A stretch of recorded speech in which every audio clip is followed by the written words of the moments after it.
Hello everyone. Yes, this game did take me almost a month to finally win, but I did get the dub, and here's how I'll show you how I got the win. So this game was actually played in a correspondence format. So as you can see on the side of the screen, it's sort of instead of having 10 minutes to play the game, for example, you have one day, but you don't have to play the whole game in a day. It's not a running clock sort of thing. It's like you have one day to make your move. And this is I play for the Team Scotland Chess Club, and this game was against the Great British Empire. I was playing board 71 for Team Scotland, so without further ado, let's jump into the game. So my opponent responds e5, so he goes for the Philidor defense. Now this is the opening I've seen before, so obviously quick d4, and a little side note, in correspondence games you do have access to theory, so during the game you are allowed to check the openings database and see what sort of lines you want to go down prior to playing your move. So yeah, there's a little caveats. There's a bit more theory than I probably normally know. So he just plays bishop e6, trying to get his pieces out, maybe knight f6 and the quick castles. I'm getting my knights out. Gets his knight out. Looks like he's in the castle. I just keep developing. I get my queen out as well. Getting ready to castle long, because if he's going to castle short, I want to be aggressive, so I'm going to try castle long. So h6, bit of an odd move there. So I move my knight back. I don't really want to trade. He castles, I castle, and we're on. So this is a bit of a weird move for my opponent. I don't know what he was trying to do here. I guess maybe trying to put some pressure on this f2 pawn, but it's already defended by my queen. So I just kick him out. He moves, and then keep developing my pieces. And he goes knight back to g6. So it's a bit of an interesting move by my opponent. He decided to go out to come back. So he's just moved the knight for 3 minutes. But what have I done? I've managed to move a pawn to kick the knight and got a bishop out. And all his knights done is go from here to here. So interesting strategy. Can't say it was the most effective plan. I think I definitely have the advantage here now. I'm just going to attack, try and march my pawns. So I move my bishop back so he doesn't trade it. Now he's attacking me. He's the right idea. So I jump my knight into the center. I want to try and trade this bishop because it's a good defender of his dark squares. My opponent decides to attack my knight with the bishop, so I'm going to takes, and I'm launching my attack. So he swings his knight over, and now I think I'm going to start analyzing the game a bit more in depth. But he swings his knight over, and I bring my rook into the game. And I'm going to start marching these pawns, and I want both of them to be defended as they come up the board. So my opponent, you see his king, he can't obviously, it's hard for him to move out the way. So he's just going to be getting squished by this pawn advance, just rolls towards him. But I've got to be a little bit careful, you know. Black's a little bit quick, but I just think my attack's a bit quicker, so you see that come into play. So he takes the pawn, which I saw this. I decided to sacrifice because obviously I could have trapped his bishop here and then swung in and taken it, but I just thought that was a little bit slow. And with moves like a4, it's a bit dicey for me because it gets opened up and it's not too hard for the queen to come over at the end of the day. Like he can do moves like that and try and get in here, and that's a bit nasty. So didn't decide to go for that. I just let him take the pawn. He moves his knight because obviously it's going to be getting kicked out soon with one of these moves. Yeah, there it comes, h6. And now I'm really knocking on the door of the black king. So he jumps his knight in.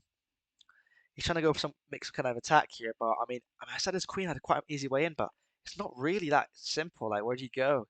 Try and go f6, try and go down the diagonal, but then you got to move your own knight out of the way. It's a bit because attack's a bit clunky. As I said before, I'm quite quick here, so just bang d4. This is sort of the crux. The position kind of explodes from this part onwards. My advantage is about +6 at this point. My attack has crashed through, but he's just a bit too slow. You know, he's taken pawns, he's moved pieces in the wrong way, and even you can even look at the defenders here. So, defenders of the Black King. I guess you could say this rook. Obviously, these pawns are helping for now, but I'm about to crash through the pawns, and he can't really swing this queen over because my bishop's covering that square. And the rook as well. Whereas his pieces are all towards my king, but since he's not actually broken through my defenses as such, he's not close enough. He can't break through, but I'm already attacking him. So he takes.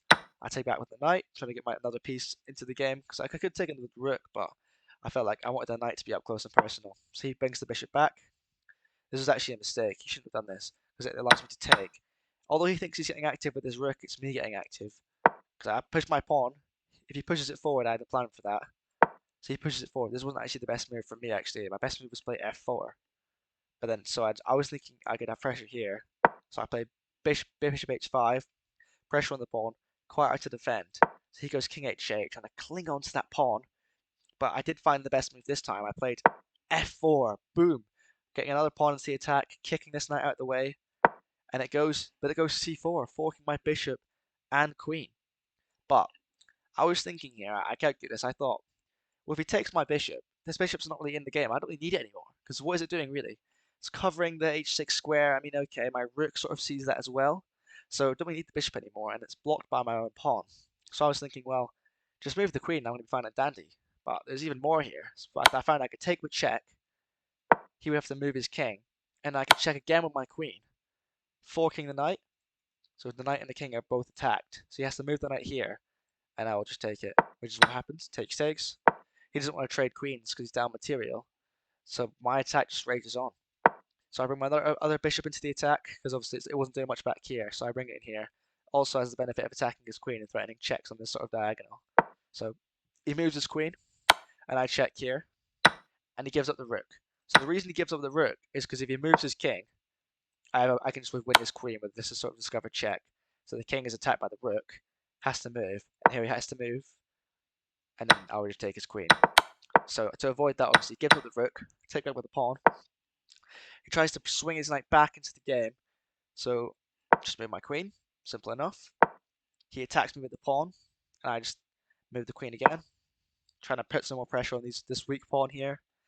I mean, he's not really got anything here. His king is so exposed. This rook is not playing. But look at my rooks; they're both attacking the king. I mean, this one's x-raying the king, and this one's basically in the attack, covering lots of important squares. So he pushes his pawn. I guess trying to anchor this in, trying to defend that, maybe build a bit of a central control, but it's just too late. So I cut off his king.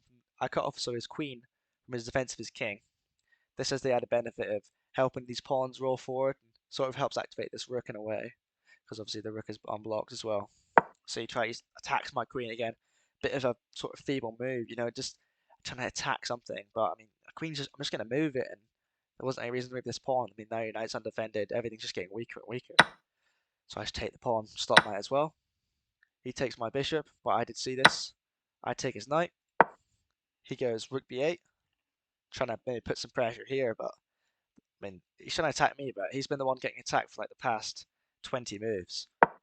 So I just quickly blocked that b3 because I saw his queen could maybe come in. That looked a little bit annoying, so I thought just block his path, shut that down. He's not got much to do. So he moves rook down to c6. Again, just trying to attack my queen, just looking for any sort of move to try and distract me while he tries to cling on. But I found the move queen a8 check, and this very quickly leads to not mate, but me winning his queen. So if he moves his king up, which is what he would have had to do, is this is what actually happened in the game, and he resigned because he didn't want to give up his queen, didn't want to give up his rook. But after you go here, you have to either move rook g7 check, defended by both pawns, and he has to give up the queen because this is actually checkmate, and the only way to get out of it is to give up the queen, which I would then take with a pawn. He has to go here and queen again, and black's position is just awful. He's going to lose the next few moves. So my opponent decided to resign here, and I thought that was a pretty nice attacking game by me.